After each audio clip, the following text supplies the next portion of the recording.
Chapter 4. The Secret Workers. The next evening, Grandpa Joe went on with his story. "You see, Charlie," he said, "not so very long ago there used to be thousands of people working in Mr. Willy Wonka's factory.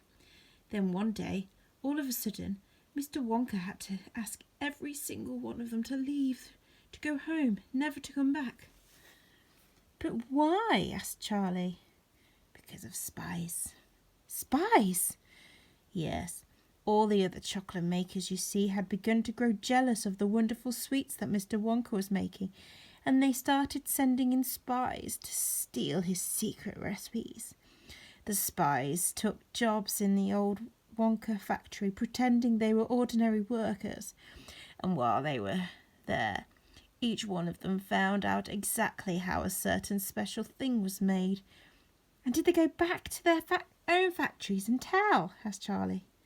"They must have," answered Grandpa Joe, "because soon after that, Feckle Gruber's factory started making ice cream that would never melt, even in the hottest sun. Then Mr. Prodnose's factory came out with a chewing gum that never lost its flavour, however much you chewed it. And then Mr. Slugworth's factory began making sugar balloons that you could blow up into huge sizes before you popped them with a pin and gobbled them up. And so on and so on. And Mr. Willy Wonka tore at his beard and shouted, 'This is terrible! I shall be ruined! There are spies everywhere! I shall have to close the factory!'" "But he didn't do that," Charlie said. "Oh, yes, he did. He told all the workers that he was sorry, but they would have to all go home. Then he shut the main gates and fastened them with a chain, and suddenly Wonka's giant chocolate factory became silent and deserted.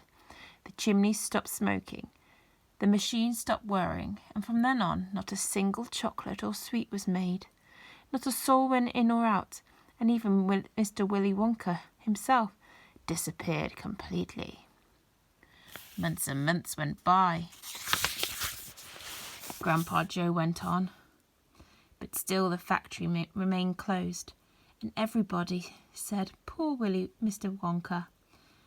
He was so nice, and he made such marvellous things, but he's finished now. It's all over." Then something astonishing happened. One day, early in the morning, thin columns of white smoke were seen to be coming out of the tops of the small chimneys in the factory. People in the town stopped and stared.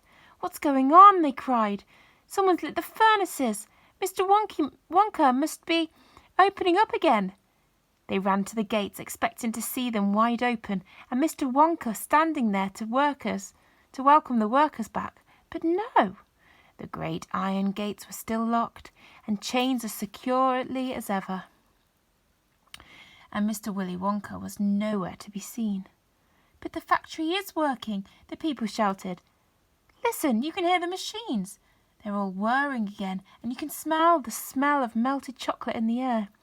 Grandpa Joe leaned forward and laid a long bony finger on Charlie's knee, and he said softly, "But most mysterious of all, Charlie, were the shadows in the windows of the factory. The people standing on the street outside could see small dark shadows moving about behind the frosted glass windows." "Shadows of whom?"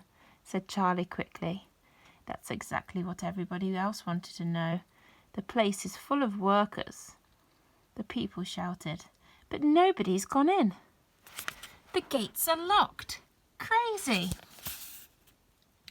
Nobody ever comes out either." "But there was no question at all," said Grandpa Joe, "that the factory was running, and it's gone on running ever since for these last 10 years. What's more, the chocolates and sweets it's been turning out have been more fantastic and delicious all the time. And of course now, when Mr. Willy Wonka invents some new and wondrous sweet, neither Mr. Feckle Gruber, nor Mr. Prodnose, nor Mr. Slugworth, nor anybody else is able to copy it. No spies can get into the factory to find out how it's made." "But Grandpa, who," cried Charlie, "who is Mr. Wonka using to do all the work in the factory?" "Nobody knows, Charlie." "But that's absurd. Hasn't someone asked Mr. Wonka? Nobody sees him anymore. He never comes out. The only things that come out of the place are chocolates and sweets. They come out through a special trapdoor in the wall, all packed and addressed, and they are picked up every day by post office trucks. But Grandpa, what sort of people are they that work there? My dear boy, said Grandpa Joe, that is one of the great mysteries of the chocolate-making world. We know only one thing about them. They are very small. The faint shadows that sometimes appear behind the windows, especially late at night when the lights are on, are those of tiny people no taller than my knee. There aren't any such people, Charlie said. Just then, Mr. Bucket, Charlie's father, came into the room. He was home from the toothpaste factory, and he was waving an evening newspaper rather excitedly. Have you heard the news? He cried. He held up the paper so that they could see the huge headline. The headline said, Wonka Factory, to be opened at last to lucky few.